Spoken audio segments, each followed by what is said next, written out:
Merci de rester en notre compagnie. C'est la seconde partie de New World Forum, programme spécial aujourd'hui consacré au Covid-19. La première partie était consacrée à la médecine conventionnelle. Cette fois-ci, nous voyons le volet métaphysique de la pandémie avec 4 spécialistes de la matière. Je vous les présente. Elmancio Godson. Godson, bonjour. Bonjour. Que les bénédictions soient sur vous. Paix à toi, paix à tout le monde. Merci. Elmancio Godson, qui est métaphysicien, homme de connaissance. À côté de Elmancio Godson, Ake Olokan, Ake Agol. Madame Donan. Vous êtes artiste, auteur, compositeur, conteur, peintre traditionnaliste. Oui. Merci d'être avec nous pour aborder donc cette pandémie de Covid-19. De bonne lumière à vous. Merci. À ma droite, Dr Foli Galaekwe. Dr Foli, bonjour. Bonjour, cher ami. Un habitué de cette émission. Vous êtes historien, mais aussi président du mouvement panafricain à l'AGA. Tout à fait. Mouvement pour la Renaissance africaine. Espérons bien. Notre 4e invité, Dr Soglom Apeti. Dr Apeti, merci d'être avec nous. Et merci mon frère, c'est Sodion, tout à fait. Vous êtes médecin spécialité gériatrie, médecin des personnes âgées. un grand plaisir. Je vais profiter en même temps pour informer la plupart de mes collègues médecins que je ne suis pas sur le plateau en tant que médecin de la médecine conventionnelle. Je suis sur ce plateau peut-être par rapport à certaines positions que je prends souvent, qui justifient ma plainte. Donc je resterai beaucoup plus dans la position de leader d'opinion que de médecin conventionnel. Merci pour la précision. Donc on va parler donc de cette pandémie, le Covid-19, à travers le temps. Ce n'est pas la première pandémie que le monde est en train de connaître, Dr Foli. Non, pas du tout. D'abord, il faudrait préciser que par pandémie, on entend des épidémies qui ont dépassé certaines limites géographiques, allant au-delà des mers et touchant beaucoup d'espaces, les continents et autres. Une épidémie capable de voyager, d'atteindre beaucoup de personnes. Et l'humanité en a connu tellement que déjà en 2003, il y a eu, pas une pandémie, mais un début de pandémie en Chine, notamment avec le corona. Pas forcément celui-ci, parce qu'il a connu un peu de mutation. C'est le stress, le syndrome respiratoire. Tout à fait, tout à fait. Et on se rappelle de la grippe espagnole, le 19-19, qui a fait tomber près de 100 millions de personnes dans le monde. Il y a 100 ans environ. Il y a 100 ans environ. Nous ne sommes pas à la première pandémie, nous n'en serons pas à la dernière. Pas de panique. Ah bon. Donc finalement, il n'y a rien de nouveau sous le soleil, on va dire, comme cette technique est Elmancio Godson. Bon, je pense que depuis que l'humanité est humanité, les choses vont et viennent de façon cyclique, en fait. Et donc, ça va, ça vient, et tout cela répond d'une certaine logique naturelle. Il est vrai que nous, en tant que société, nous avons créé notre logique à nous, mais étant donné que nous sommes dans un environnement et nous sommes locataires de cet environnement-là, l'environnement aussi a sa logique cyclique en tenant compte des différentes interactions que nous avons avec elle. Et donc, ce n'est pas la première fois et ce ne sera pas la dernière fois. Quel que soit le nombre de prières, le nombre de souhaits qu'on voudrait faire pour que demain ça ne vienne plus jamais, je vous dis que ça viendra encore et encore, mais l'arrêté ne dépend que de nous, de l'interaction que nous avons avec l'environnement. Donc c'est pour vous, on ne important. peut pas empêcher une pandémie de survenir, c'est ce que vous voulez dire. En fait, tout dépend de ce qui crée la pandémie. Vous voyez, c'est ça qui est déjà important. Nous sommes des êtres, comme je le disais, dans un environnement que nous avons loué. Et quelle est la relation que nous avons avec cet environnement-là? Parce que déjà, quand vous parlez de virus, vous parlez de bactéries et autres, ce sont des éléments qui sont à l'intérieur de nous-mêmes, exactement. Les microbes sont en nous, les pathogènes, enfin pas les microbes pathogènes, mais les microbes, les bactéries, les virus, tout ça se trouve à l'intérieur de notre corps. Mais pourquoi, à un moment donné, ça décide de se déclencher d'une certaine manière? Ou que des événements circonstanciels amènent des personnes, soi-disant, à créer, entre griffes, on n'en a pas la certitude, mais à créer cela. Cela veut dire qu'il existe une forme d'intelligence qui amène les choses à se produire de façon cyclique. Pour quel but? C'est ce que la métaphysique va clarifier. Akeolokan, qu'est-ce que les oracles ont dit par rapport à cette pandémie? Est-ce que vous les avez consultés? Qu'est-ce qu'ils ont dit?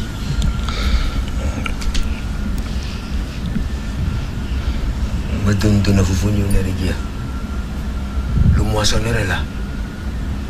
Il est venu pour ses récoltes.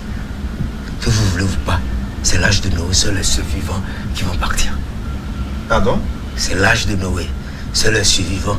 Noé Macron. Comme ce que le frère vient de dire, ça ne serait pas la première ou la dernière fois. Mais moi, Ake, je dis, notre pays, ce petit pays, le Togo, est cerné. On s'en fout on va parler du côté dictatorial, d'impérialisme, position au pouvoir. Mais ce petit pays dans lequel nous sommes là, donc on va bien le faire. On ira. Quand il va finir de décortiquer leur philosophie, je te dirai pourquoi. Donc vous voulez dire que c'est une pandémie qui couvre le monde entier, mais que vous, votre pays est protégé? Nous sommes cernés.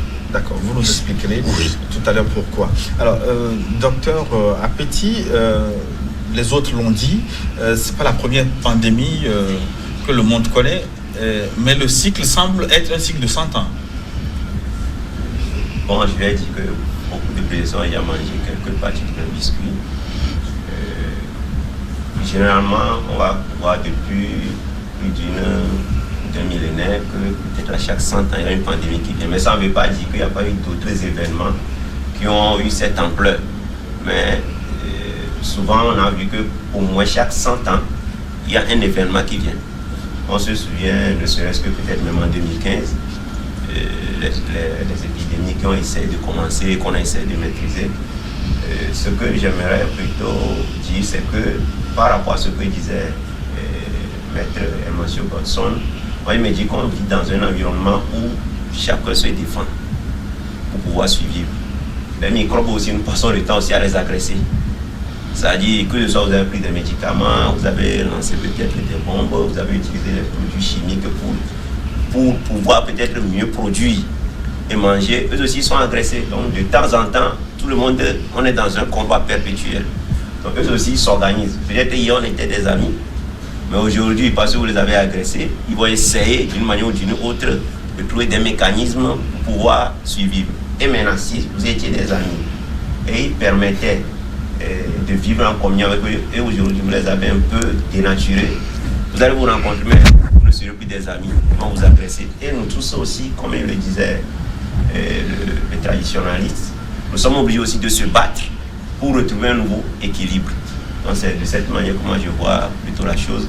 Mais moi, sans être véritablement un métaphysicien, tout ça, vu juste ma lecture personnelle, je me dis que ce n'est pour rien qu'on dit siècle.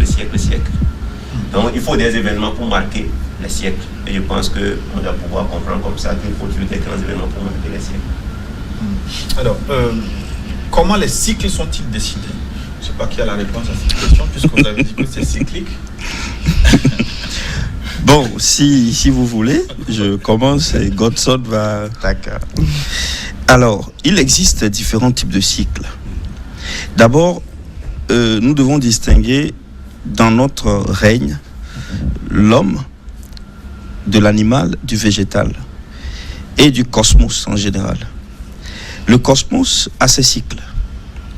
L'homme, en tant qu'espèce, a des cycles dans son évolution et dans son effectuation, dans ses mutations. Les animaux en ont, le monde végétal en a. Alors ici, nous considérons juste la Terre. Et nous sommes dans un système,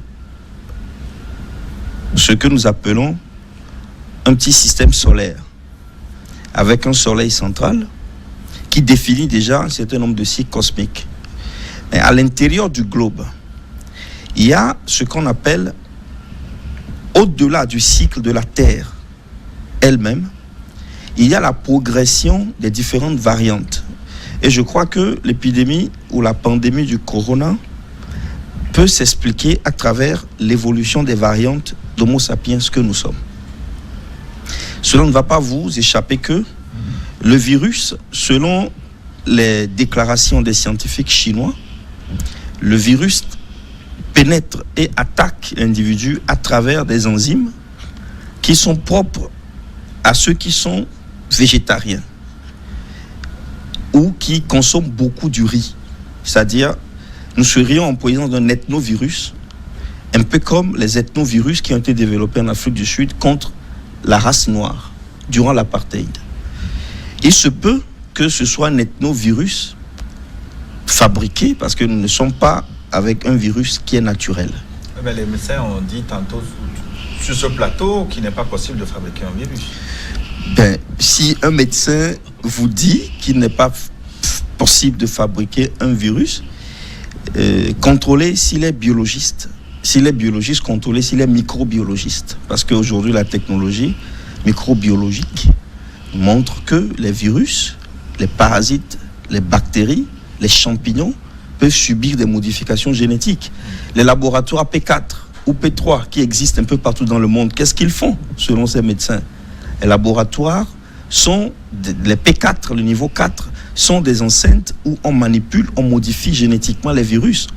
Le laboratoire qui se trouve là, le laboratoire de George Soros, à côté du fameux marché des fruits de mer à Wuhan, qu'est-ce que ce laboratoire fait? Le laboratoire de Winnipeg au Canada, le laboratoire qui est à Libreville, plein d'autres laboratoires qui sont de niveau P4, qu'est-ce qu'ils font? Marburg, ainsi de suite, ils modifient les micro-organismes. Alors, il y a un ouvrage que je vais prescrire, tel un médecin, à ces médecins, que je ne connais pas. C'est le livre de Patrick Berche. C'est un microbiologiste français, l'un des grands les meilleurs en France. Il est d'ailleurs au Collège de France. Il a été dans le comité de défense maladie de l'armée du système de défense français. Il a écrit son livre « Guerre, histoire secrète des guerres bactériologiques ». Le livre a été édité en 2009. Il existe sur le marché. Ils seront ébahis, étonnés, devant la quantité d'événements que l'histoire a connus. Les pestes, la peste de 1348 en Europe et toutes les autres pandémies, comment est-ce que ces pandémies sont dues quelquefois à des virus naturels et quelquefois des virus artificiels. Bien, je reviens à la question, puisque vous m'aviez posé une question concernant les cycles. Ouais. Alors, les cycles sont définis généralement par les lueurs et le conditionnement solaire et le conditionnement lunaire. Nous, ici, nous sommes conditionnés par deux types de cycles, la Lune et le Soleil. Maintenant, que se passe-t-il sur la Terre? Devons-nous ou allons-nous vers une réduction drastique de la population mondiale? Parce qu'il y a eu dans l'histoire des réductions drastiques, notamment en 1500, 1400, où les populations indiennes de l'Amérique ont chuté de 72 millions à 600 000, où la population mondiale a chuté carrément. Après ces reprises, sommes-nous dans une situation de modification démographique d'ampleur, ou sommes-nous juste dans une opération militaire qui va permettre de créer un nouvel ordre économique mondial? Il y a toutes ces questions qui nous permettent d'interroger la nature du cycle. Je ne peux pas vous dire de quel cycle il s'agit exactement, mais il y a des éléments qui nous permettent d'affirmer que nous sommes devant l'ouverture d'une petite nouvelle ère, une micro-ère. Je vais renvoyer la question au métaphysicien. Bon, je pense que l'historien a quand même abordé la question tout à fait en profondeur. Il faut dire aussi qu'en ajout à ce qu'il a déjà dit, les Égyptiens avaient déjà compris la chose, en fait. Et l'une des fonctions de la pyramide, ou des pyramides, justement, telles que construites, c'est de pouvoir créer un équilibre entre une énergie souterraine, c'est-à-dire le noyau de la Terre, l'homme, et puis les énergies célestes. Et de contrôler les cycles entre l'univers et la Terre. Parce que effectivement, à des périodes données, quand on prend au niveau de l'homme, par exemple, à tous les 3 ans, il est prouvé aujourd'hui par les médecins que la chimie de notre corps change. Tous les 3 ans. Tous les 7 ans, les enfants changent. D'accord? Et on connaît le cycle de 7 ans. Il y a également le cycle de 12 ans, que beaucoup de personnes connaissent. Il y a des cycles de 60 ans. Il y a donc des cycles de 100 ans. Donc le cycle de 100 ans est lié à une conjonction de l'incarnation de l'énergie de l'individu. Ce qui fait que chaque 100 ans, il arrive forcément que toutes les personnes ou toutes les énergies, je ne vais pas dire les personnes, qui ne sont pas en adéquation avec l'énergie d'incarnation qui est l'énergie souterraine, il se produit une forme de mutation qui oblige ce qu'on pourrait appeler un nouvel ordre. Parce que c'est cette énergie souterraine-là qui gère les 4 forces, à savoir l'eau, l'air, la terre et le feu. Et par conséquent, interagit avec tout ce qui vit à la surface de la Terre. Donc ce cycle est beaucoup plus important. C'est pourquoi c'est lié à des pandémies, même s'il y a des formes de pandémies de cycle de 10 ans. Mais en fait, ce n'est pas 100 ans exactement, c'est 99 ans. Vous voyez, c'est 99 ans avec un dépassement. Or, tous les cycles de 99 ans sont des cycles extrêmement dangereux. On les appelle même dans les loges les cycles diaboliques, parce que ça oblige toujours de grandes destructions à survenir au sein de la population, soit liées à la Terre par des comètes, soit liées donc à des morts par centaines de millions ou des milliers de personnes. Mais à tous les 100 ans ou 99 ans, il se produit un événement qui est lié à la relation que nous avons avec cette trilogie-là, à savoir l'énergie souterraine, la Terre et puis le Soleil et la Lune. Voilà. Donc c'est un cycle d'épuration, on va dire, le cycle de 100 ans. Oui, le mot est bon. Épuration, oui, mais sur quelle base? Parce qu'il ne faut pas qu'on ait des facteurs de confusion. Ce n'est pas nous qui décidons de la nature de l'épuration. Parce que, comme le disait tout à l'heure le médecin qui est là à titre d'opinion personnelle, je précise, c'est que autant nous avons des cycles, autant les microbiotes ont des cycles de vie, c'est-à-dire les organismes minuscules. Parce qu'il faudra finalement expliquer ce que c'est que la pandémie, ce que c'est que la maladie, parce que si on ne l'explique pas, les gens ne comprendraient pas pourquoi ces genres de choses se produisent en réalité. Donc ces micro-organismes qui, au commencement, ont participé à la création des végétaux, de la nature et de toute l'espèce, ces micros-là subissent également un certain nombre d'interactions avec l'homme et réagissent suivant un cycle qui leur est propre. Et quand ce cycle arrive, il est tout à fait notable que nous connaissons un certain nombre de désagréments avec ces genres de micros. Et ça, comme je le disais, ce n'est pas la première fois. Ça arrivera encore et encore tant que l'homme ne rectifie pas, disons, sa trajectoire, sa relation avec l'environnement, ça arrivera toujours. Donc, en un mot, si je lis en filigrane, ce que vous voulez dire, c'est comme si la nature s'était fâchée contre l'homme. Bon, je vais le dire autrement. Le fondement de la métaphysique, c'est la métaphysique universelle, encore appelée la métaphysique de la nature ou l'animisme. Pour nous, métaphysiciens, tout ce qui existe est vivant. La nature est vivante, la Terre, elle est vivante, elle respire, elle a une conscience, elle a des cellules, vous voyez, elle a des atomes, c'est un organisme. Même notre galaxie est un organisme. Vous-même, vous êtes un organisme, donc exactement, la nature est un organisme. Et dans cet organisme, nous sommes un peu comme des microbes, pourquoi pas, au sein de cet organisme. Nous sommes des microbiotes, quoi, au sein de cet organisme. Et notre fonctionnement, d'accord, la nature ressent, ou la Terre ressent cela parfois comme une agression. Et qu'est-ce que la nature fait ou qu'est-ce que la Terre fait? Elle veut éliminer, entre griffes, un certain nombre de parasites. En ce moment, ce ne sont pas les autres qui sont des parasites, mais c'est nous, en fait, les parasites, d'une manière ou d'une autre. Puisque l'idéologie de base qui a faussé toute la donne, c'est qu'on nous a fait croire que nous sommes la seule espèce sur une Terre et que tout l'univers nous appartient et qu'un Dieu a décidé que nous étions les seules espèces dans une galaxie ou dans un univers.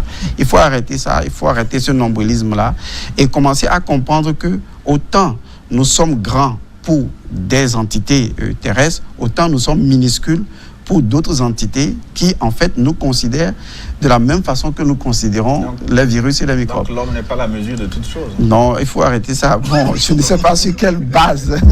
J'avais déjà refusé cela il y a plus de 20 ans. J'ai dit que c'est l'esprit qui est la mesure de toute chose. Parce que quand vous étudiez la maths, vous comprenez qu'on ne peut pas positionner l'homme. Parce que l'homme n'est pas l'apex à partir duquel on va mesurer la totalité de l'univers, non. À moins qu'on prenne cet élément de l'homme qui est uni à travers tous les éléments, et naturellement, c'est l'esprit. De toute façon, il faudra faire comprendre aux gens la position de la métaphysique sur ce qu'est ce qu'une pandémie, une maladie, et ça pourra permettre aux gens de comprendre.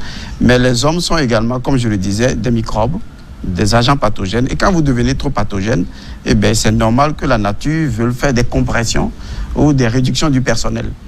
Et donc, ce personnel va être réduit à la baisse, et nous allons pleurer, nous allons chialer, mais malheureusement, ce sera un peu notre lot à porter. Voilà. À Keolo, quand on entend les autres, la conclusion, c'est que l'homme a cherché Noise, a transgressé des lois. Et donc, pour un équilibre, il faut ces phénomènes pour remettre les pendules à l'heure. Je vais rejoindre ce que Gosson a dit. Nous sommes au moment de purge. Quand on vous dit dans la vie de marcher sur ce qu'on appelle droiture ou sincérité, période d'amidoya. Quand le fils couche avec sa maman, quand le blanc nous envoie que pédophilie est normale, et on nous interdit notre religion, quand l'homme épouse le chien à la maison. Mais vous voulez que la nature nous laisse comme ça, en plein air?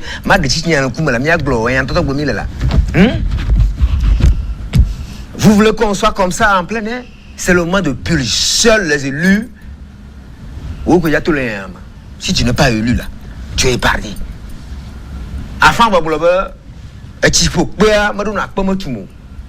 Et chez nous en Afrique, quand il y a des pandémies ou épidémies, des gros Français, etc.,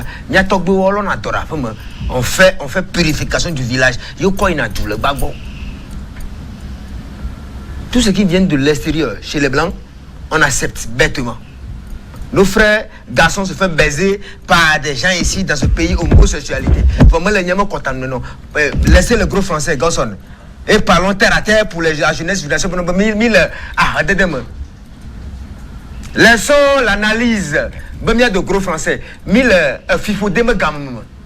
Le médecin n'a rien à voir. Même fort, même là. Il dit qu'à sur le Rome. Parce que s'il est en sécurité, ces éléments qu'il a mis sur le terrain ne sont pas en sécurité. S'ils ne sont pas en sécurité, Fort ne va pas nous gouverner. On envoie les politiques.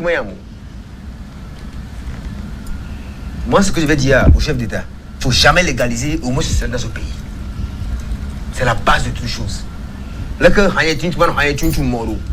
Naturel, régler le problème. Les gens qui sont intellectuels, d'avocats, les médecins, ils parlent. Moi, je dis, nous sommes en période de purge. On ne va pas parler au gros français pour intimider qui? À qui? Alors, docteur Apeti, est-ce que le problème est à ce niveau ou va au-delà de... Je reviens. J'ai dit, quand on dit un moment, il dit qu'on peut dire période de diabolique ou... le cycle diabolique. Oui, moi j'ai dit le moissonneur est là. C'est pour régulariser. Est-ce qu'on, de façon globale, on doit dire que l'écologie est perturbée? C'est ça qui donne naissance à ces phénomènes. Bon, je peux dire, pour peut-être mon opinion, ce que je constate généralement dans la nature, sans trop peut-être être du côté de... Vas-y, ne tourne pas autour du pot. C'est un débat universel qu'on fait. Tout le monde nous capte. Mais dites ce qu'on a à dire par rapport aux Africains que nous sommes. Les Chinois qui mangent bébé dans les plats des fœtus. Là, quand on m'a dit comment? Sans trop être du côté du traditionnaliste, moi je me dis, comme je le disais au début, la nature a des lois. Et puis de temps en temps, quand on transgresse ces lois, il y a des événements qui doivent se produire pour nous rappeler. Alors, comme le disait le métaphysicien, c'est clair qu'on a fait beaucoup de choses, on a fait beaucoup de mal. Moi je dis toujours aux gens que, contrairement à ce qu'on pense, dans la conception occidentale du monde, qui est l'homme doit dominer la nature, qui nous a permis de faire tout pour penser qu'on est le seul maître. Quand je retourne un peu en arrière, moi je pense que nous devons plutôt nous dominer. C'est-à-dire l'homme doit tout faire pour dominer plutôt sa nature. Mais l'autre aussi aspect que je soulignais généralement, c'est qu'il s'est fait de telle sorte que nous, les Africains, doivent dire que sans être 100% de son côté, parce qu'actuellement, il y a un événement qui est là. Il faut qu'on prenne les dispositions pour que ça ne se répande pas. Sans être totalement de son côté. Lorsqu'il y a une maladie qui est là, peu importe d'où vient la maladie, on sait que ça attaque les gens. Ça a attaqué les Togolais. Je suis aussi à CHU Campus. Ce n'est pas la peine qu'on rentre dans des tiraillements, tout ça. Faisons tout pour contenir cet événement, pour que ça disparaisse. Chez nous, on dit généralement que bon, lorsque les perriers viennent ramasser peut-être un de vos poussins, ou bien tous vos poussins, ne prenez pas les œufs pour encore y envoyer. Il faut mieux voir dans quelle mesure on peut, chacun à son niveau, aider les autorités. Toutes les dispositions qui sont mises en place pour que ça ça ne s'amplifie pas. Parce que ce qu'on est en train de dire ici, peut-être il y a de cela, 1 semaine, 2 semaines, nous tous on disait que non, ça ne va pas venir en Afrique, tout ça là. Mais c'est venu. Maintenant, ce que je veux que nous, les Africains, on comprenne, c'est que, moi je dis généralement, pour que ce monde retrouve un peu l'équilibre, il faut que peut-être que le noir authentique, je parle du noir authentique, reprenne le contrôle du monde. Parce que nous avons moi je m'appelle Sodium, je clame haut et fort. Je pense que le métaphysicien peut comprendre Dr. Koué et je le dis clairement. C'est un nom d'initiation d'un des dieux de l'Afrique. Il faut que véritablement on comprenne qu'on n'est pas ici pour accompagner les autres. Quand tu vas en discussion avec quelqu'un, il faut que tu apportes quelque chose. À l'heure actuelle, avec ce Covid-19 là, quelle est la solution africaine à ce problème?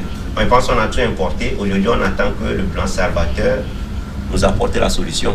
On attend qu'on amène un vaccin. Moi aussi, nous critiquons que on va envoyer d'autres maladies. On n'a rien. On va nous amener ce vaccin, on sera obligé de prendre. Parce que la peur aussi fait que tu ne peux prendre que ce que tu as dans ta main. Donc ce que je peux dire, c'est que le mieux, c'est de faire tout pour que ça disparaisse. Maintenant, pour ce qui concerne le vaccin, ça deviendra une opinion personnelle. Et chacun verra s'il va prendre ou pas. Par rapport à ce que disait aussi Dr. Ekwe sur la fabrication des virus, je peux dire que peut-être c'est le terme qui prête un peu à confusion. On manipule les micro-organismes. On les modifie. Génétiquement. C'est ça, je pense que c'est ce qu'il veut dire. Mais, moi je dis, on n'est pas dans le secret des dieux. C'est possible aussi que, comme il y a ce qu'on appelle génie génétique en médecine, c'est-à-dire quand on connaît peut-être la formule, on peut fabriquer. Nous ne sommes pas sans savoir qu'il y a des méthodes pour fabriquer l'homme qu'on appelle le clonage. Donc si on peut, et puis tout ça, là, on sait que si on fouille un peu, c'est là. Seulement c'est peut-être certaines conditions morales qui font qu'on ne met pas ça au grand public, mais ça va venir. Donc si on arrive à faire le clonage, est-ce qu'on ne peut pas fabriquer le petit virus? C'est là que je me dis qu'on peut fabriquer même ce qu'on nous dit généralement quand il y a les laboratoires de recherche, ils manipulent les microbes. Donc, moi je peux dire qu'il faut qu'à partir de ces moments, que les Africains se posent la question, qui étaient-nous? Qui étions-nous? Et quelle est notre position dans le monde? Et qu'on commence par réfléchir pour retrouver notre position véritablement dans ce macrocosme. Oui, justement, c'était l'objet de cette émission, d'avoir une compréhension africaine du phénomène pour pouvoir apporter la réponse africaine. Alors, la question revient, qui êtes-vous? Où allez-vous? Quelle solution africaine on peut apporter à cette pandémie? Non, vous nous renvoyez à une problématique qui dépasse notre capacité à partir de l'instant où nous n'avons pas encore fait le diagnostic du problème. Il faut toujours faire un distinguo entre l'inflation informationnelle et la réalité. J'attire notre attention sur le fait que déjà en août 2019, au Canada, au Québec notamment, il y avait plein de malades. avec des signes patents du SRAS, de la toux, tous les symptômes qu'aujourd'hui, en 2020, on attribue au Covid-19, ces symptômes étaient perceptibles au Canada. Les grandes industries de l'information ne l'ont pas médiatisé. En octobre, déjà en 2019, en octobre, Bill Gates a organisé une grande rencontre aux États-Unis où ce sont des informations qui sont disponibles, où il disait qu'il y aura un super virus qui pourrait prendre jusqu'à 33 millions de personnes dans le monde, dans une première phase. Et effectivement, lorsque les médias ont commencé par parler du Covid-19 à partir de février-mars, dans presque tous les reportages, vous verrez le chiffre 33, 33, 33, 33, 33 en Norvège, 33 en Égypte, 33. Vous savez très bien que c'est un code pour le métaphysicien, on ne disconviendra pas. Le 33, beaucoup disent que c'est les francs-maçons, c'est les loges. Et tout simplement, le 33, c'est l'alphabet de la Kabbale. Du coup, c'est un code. C'est un code et tous ceux qui comprennent savent que lorsque la campagne a été lancée, il y a des messages qui sont sortis. Et il y a le déterminisme. Si nous comprenons que la nature fait des opérations d'autoconservation, nous devons savoir aussi que l'homme, en tant qu'être créé et doté de l'étincelle divine, a la capacité de manipuler la nature, de la transformer jusqu'à un certain niveau, un certain seuil. Et que l'homme détermine également les pandémies. Les armes nucléaires que nous avons créées, nous pouvons les employer, nous les avons employées. Le Conseil de gouvernance supérieure a mis des limites à l'emploi de ces armes. Bon, beaucoup peut-être ne savent pas. J'envoie à la lecture des documents du docteur Peter, années 70-80, et où on explique clairement, à travers le renseignement américain et russe, comment est-ce que le gouvernement supérieur a interdit l'usage, sur la Terre en tout cas, des armes nucléaires. Et les armes bactériologiques ont connu un boom. Ce n'est un secret pour personne. Alors si je suis devant un diagnostic où je vois que le virus ressort du déterminisme historique, c'est-à-dire du déterminisme matériel, ça veut dire qu'il y a des personnes qui possèdent l'antidote.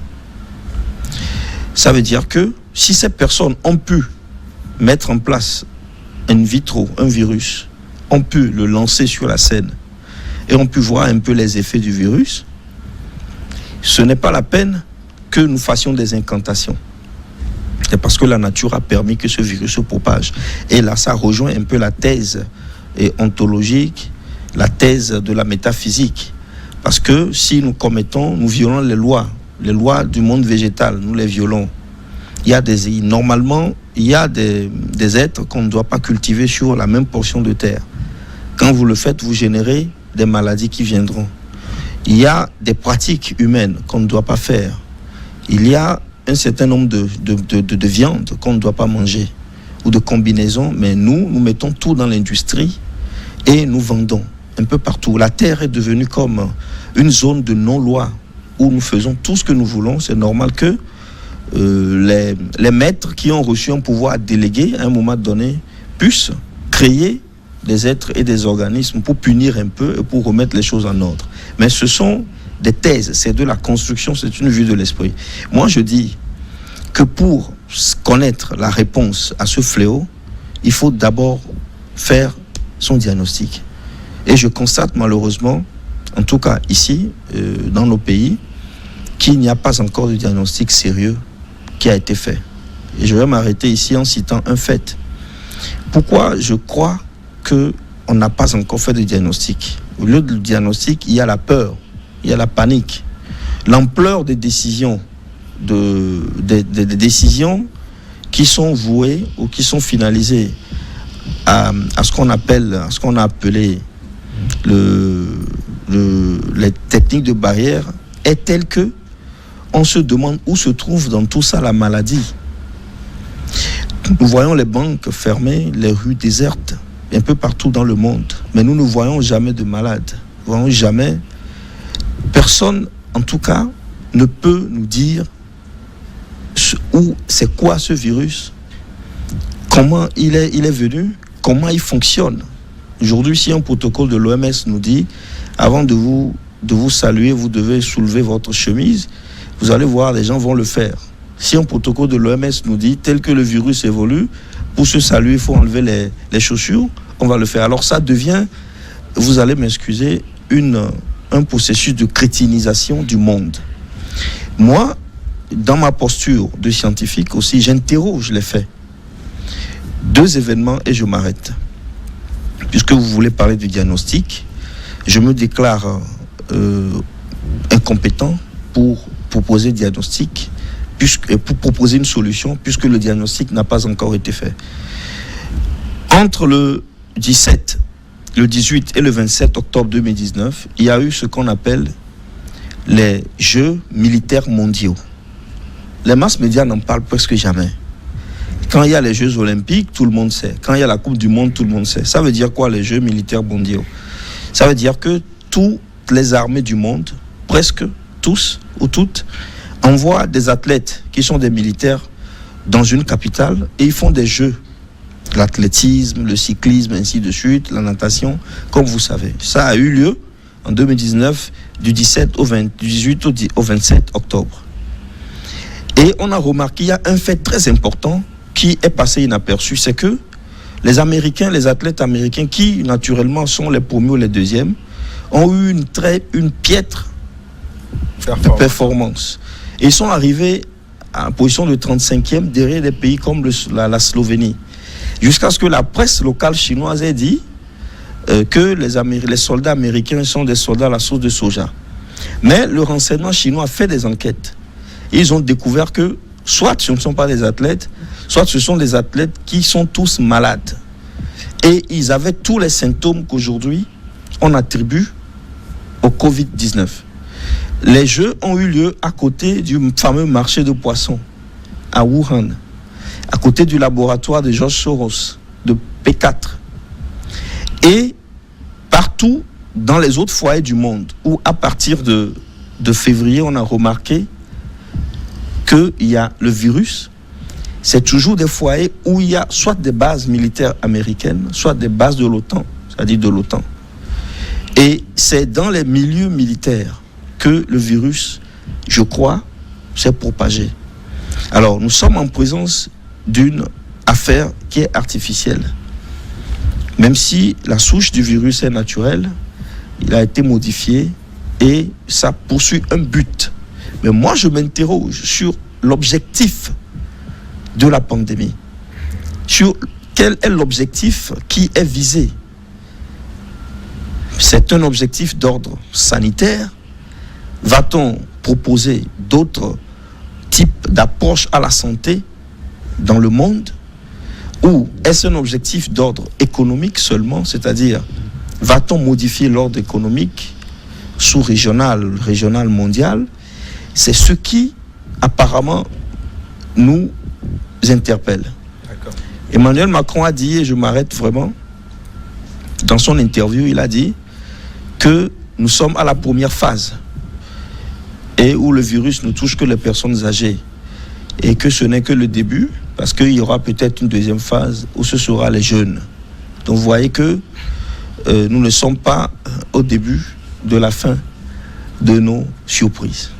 Dans une communication, Emmanuel Ogosson a tenté dans son langage de métaphysicien de faire comprendre ce qui se passe autour de cette pandémie. On va suivre la vidéo qui est très courte. Assistera-t-on à un nouvel ordre mondial juste après la vidéo concernant le diagnostic posé par Emmanuel Ogosson.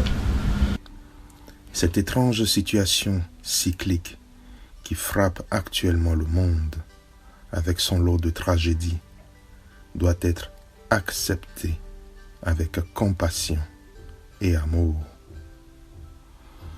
Ces deux principes, la compassion et l'amour, sont le fondement de notre guérison et de celle de la planète tout entière. nous devons de nous repenser dans notre version la meilleure, afin de nous repositionner dans la questionologie existentielle. Qui sommes-nous? Qui sommes-nous vraiment? La bonne réponse déterminera le fondement de nos actes en harmonie avec l'univers. Mais pour l'heure, soutenons-nous les uns les autres avec miséricorde. Pardonnons à toutes les situations qui emprisonnent notre amour divin pour nous libérer afin de déployer nos ailes célestes. Nous sommes l'inconnu qui choisit de se découvrir et qui, des fois, doit apprendre des dures leçons de vie pour s'éveiller. L'intérieur produit l'extérieur et donc, c'est dans nos cœurs que se trouve le principe de toutes les solutions. Toute l'humanité doit se remettre en cause et repenser sa raison d'être. Autrement, un minuscule virus nous enseignera encore, tôt ou tard, la politesse de la création, à savoir, ce que tu fais, te fait. Car toutes les forces doivent constamment être équilibrées, d'une manière ou d'une autre, de notre fait ou par imposition. C'est le djed que vous connaissez sous le vocal de l'équilibre.